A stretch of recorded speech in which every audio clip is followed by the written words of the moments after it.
Oh no, not this year, my friend, not this year.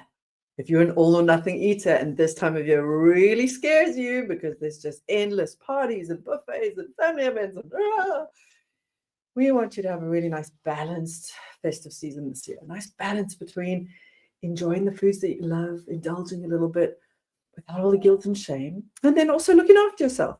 So how are you going to achieve that? I can't wait for this one, because this is honestly one of the biggest aha moments and now piece of advice that I give people, all of my clients, everybody gets it at this time of year. And I'm about to share it with you so that you can have the best year of festive food freedom that you've had yet.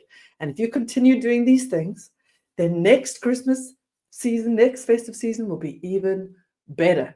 So let's dive in to pretty much the one thing that you need to do in order to ensure that you can find that balance. If you've just joined me, we're live at lunch. We're now on a Monday. Thank you for the day change. My name's Helen. I'm a food freedom coach, a ex-binge eater, and ex-people pleaser. And so I really have lived experience of what it is to feel very out of control and very fearful around food this time of year. In fact, if anything, I found this time of year I had a bit of a love-hate relationship with. I love this time of year for all of the reasons. Family, friends, food, all of it. But it was also all of the reasons it would bring me fear.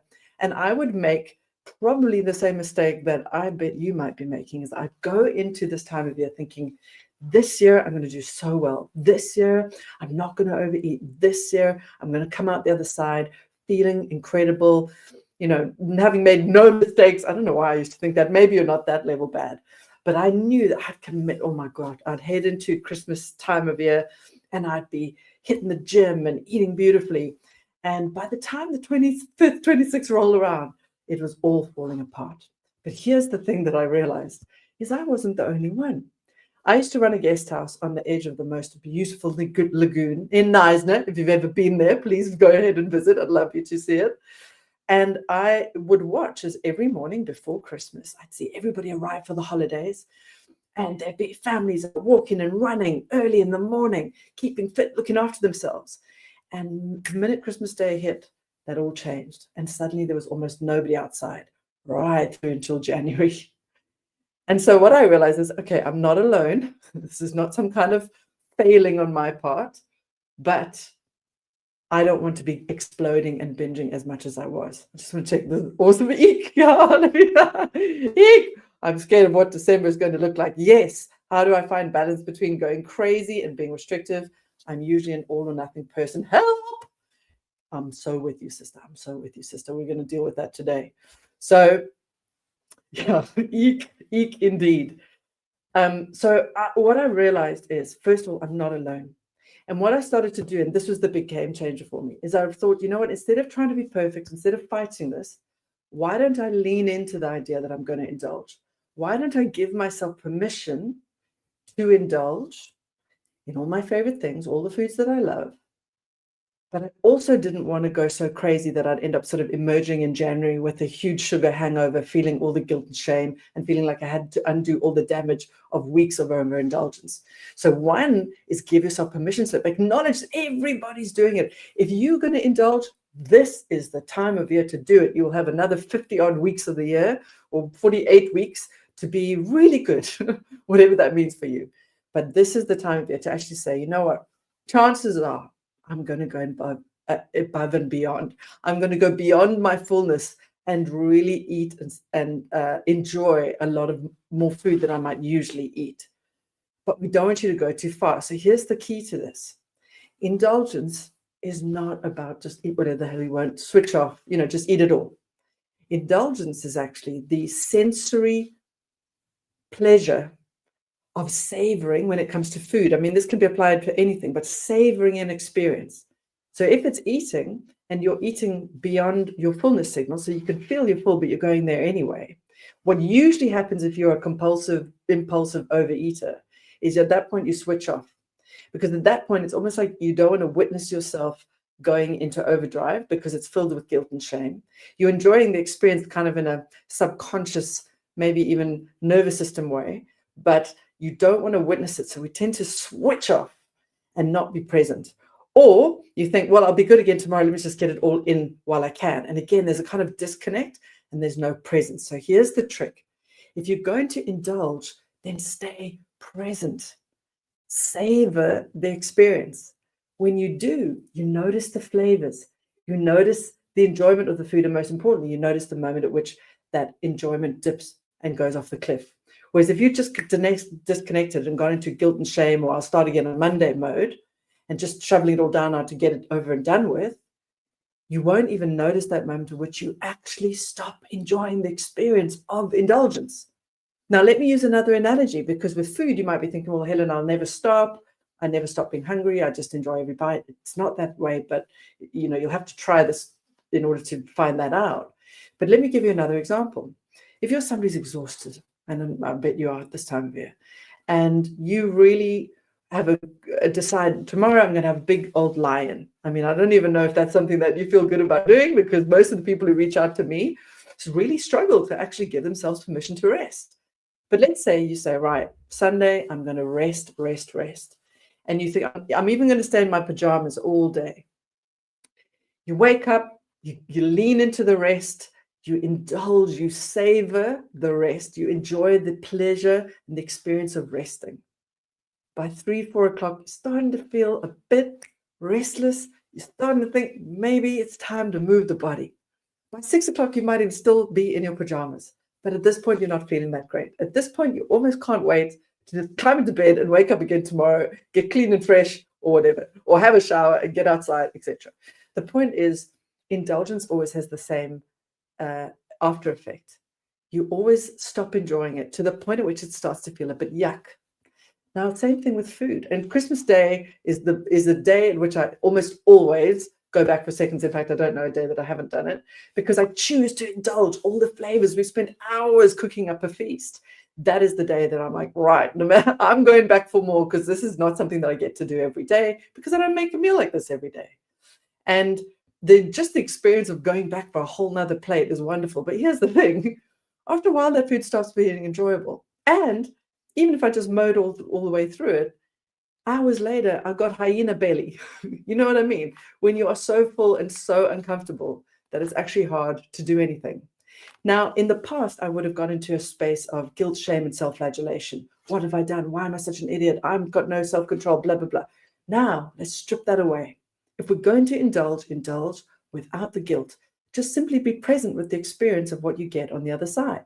And just like sleeping in, or just like being in your pajamas all day, it gets to the point where it's ugh.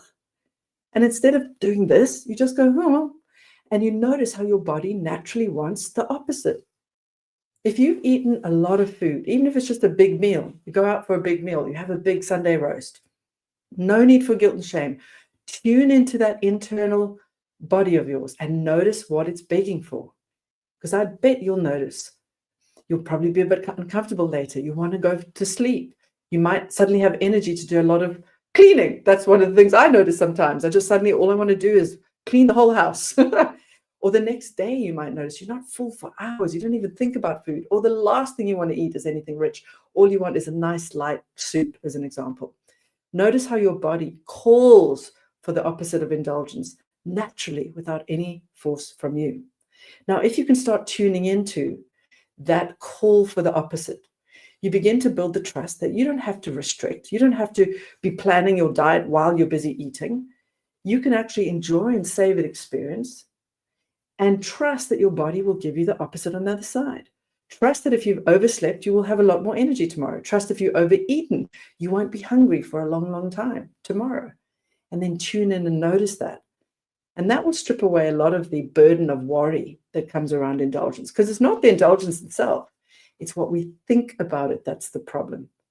So this festive season, you want to have the best season you've had in a long, long time. Give yourself that permission slip that you're going to indulge. It's that time of year. Maybe even say, you know what, probably gain a few kilos this year. And you know what, in January, I'll naturally want to eat fresher, move more, because you'll feel a bit yuck. That's how it goes. And you won't need to use force or self-flagellation to make it happen. That's the key. So give yourself that permission slip, then stay present. If you're going to indulge, enjoy it, savor it. And when you do that, you'll notice you'll stop a lot sooner than you would have without the permission slip, without the presence. You slow everything down, just enjoy every mouthful. the novelty wears off so fast. You'll find yourself stopping a lot sooner than you thought you would. And then lastly, you can trust that you will get the inner experience that will tell you, I need the opposite now. I want to move my body. I need to get outside. I want to go for a walk. I need to get into the pool, whatever. You'll feel it inside you. You'll certainly feel that you're not hungry. And you'll probably notice after 3 or 4 days of very rich meals, the last thing you want is a rich meal. It had nothing to do with your willpower or restriction requirement. It's actually just what's going on inside you that's saying, whoo, too much of that. Let's have the opposite. If you can listen to those inner signals and actually enjoy the experience while you're doing it and have the trust that it'll work itself out in the wash, you're golden. That's how to find that balance. Now, there is one more thing I'll just add to this, because why not? I always do this at this time of year. I love to do what I call a Super 7. It's kind of your basics, get outside, get some fresh air, get some sunshine, visit a friend, move your body, the basics, have a glass of water. And at this time of year, because there's indulgence, I like to prioritize a bit of that. Not every day. I have days when I just deeply relax and do bugger all, let's be honest. But I would also, if you really want to come out the other side of this festive season, feeling as balanced as you can with a bit of indulgence hangover, but not too much, prioritize your basics. Make sure you get some movement in, make sure you're getting outside, make sure you're drinking a bit of water, but don't go crazy. Rather give yourself that permission slip to deeply rest, to enjoy and savor everything from massages to sleep, to food, to social engagements. Enjoy it, just do a little bit of everything, a little bit too much. And then balance that with your Super 7, your basics. And if you do that, you're going to have one of the best festive seasons ever. And this is a skill that you can get better and better at over time. So there's the key, there's the trick. It's indulgence, but knowing what indulgence is. It isn't just eat whatever you want, disconnect. Stay present, savor it, let go of the guilt. I want to acknowledge one last thing. This time of year is super, super tricky for everybody. Let's be honest, we're dealing with all the biggest triggers from, first of all, you're probably coming into it exhausted. There's food everywhere. There's an abundance of food. There's loads of social invitations. Usually you're surrounded by family, which is probably where the biggest triggers are. You might feel the inclination to people please. You might be surrounded by feeders. As a coach, this is it's the acid test for anybody I've been working with. And I never, ever, ever expect perfection. What we expect is, can I improve a bit on last year so that each festive season I navigate these tricky waters a bit better? And if you'd like to learn all the tools and the skills and the drills that I teach people to get to the point where each festive season just gets a little bit more joyful, a little bit more free, then you can reach out to me. There's a link in the description and we can book a quick call to chat. Or why not just dive in? We have a program that I would say you need 4 to 12 months to really get the most out of, extract the juice from the program. This isn't it's not a 6-week shred. This is a repair on your relationship with food so that in a year's time, you'll be approaching the festive season excited to put all of the skills to the test. You'll have seen so many changes in your relationship with food, and now you'll be able to test them all out in what is literally the toughest time of year. So if you're going into the festive season this year and you've only just discovered this YouTube channel and this work, just take one thing away and practice that. And if you can have improved that, you're golden. Just keep doing that. Better yet, join the Foundations program. We'll see you in there. We'll give you all the support you need, all the skills you need, and you can start wiring and rewiring freedom into your nervous system so that next year is the most kick-ass Christmas you've ever had. Megals, I find it hard being around family at Christmas time. Oh, Lord, because they comment on what I eat, which creates more bingey energy for me. How can I deal with that? What a bloody brilliant question. Who doesn't relate to that when we are surrounded by family, friends, etc., who comment on what we eat? So you're trying to do well, and now you've got somebody commenting on it. Oh yeah, mostly just take a big old deep breath. Big deep breath. It would be weird if we didn't care what other people think. I'm not one of those coaches who'd be like, just don't care. It's not their business. It isn't. But it's very hard not to care, particularly if you are in an environment where you have very restrictive eaters or you have feeders. It's even more challenging. Or if you've really struggled with food, maybe you've had a diagnosed eating disorder, you might be in a position where people are watching you like a hawk to see how you're reacting to food. So then I would just say, take a deep breath. Tune into that incredible body of yours And always just be asking yourself, what's going on in here? You know, I always say, if in doubt, tummy check, if in doubt. So tune in. Am I hungry? If I am, ask my tummy, what do I need? What would be the perfect thing to keep me really satisfied? And if you're indulging, savor it. When you take ownership and choice based on what you want for you, that's a wonderful first step. And then what we have to do is keep doing what's the best move for us and do our best to let go of other people's opinions. Now, if somebody's actually said something to you, that's a little bit more tricky. We're going to have to use a few more tools there. But ultimately, you getting to know you and you working on you is the key. And what they think, as painful as it might feel, it's not the truth, it is their truth. It's their experience. And if you notice that bingy energy come up as a result of what you think other people are thinking or what they've said or the way they're experiencing food, isn't that interesting that you want to binge as a result of what somebody else is thinking? And I think that's a wonderful example of how binge energy is so different to savoring and indulgence or just eating for hunger. It's so different.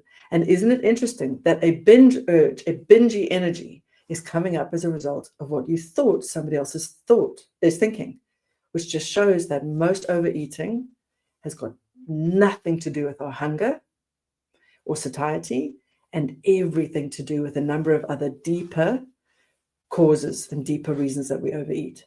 And this is what we specialize in the Foundations program, is helping you identify those causes. So this is a perfect example. The cause is, I think somebody thinks something badly of me, negatively of me. And that created an urge inside me that made me want to eat even more. Brilliant. Those are the kind of things that we work through as we work through the 5 core reasons we overeat. And that's one of them. It's the thoughts we're thinking. Nobody's a mind reader here, as far as I'm aware. And if you think somebody's thinking something, we don't know that it's true. So that's one of the tools I can give you right now, is you don't actually know what they've thought. You can always ask.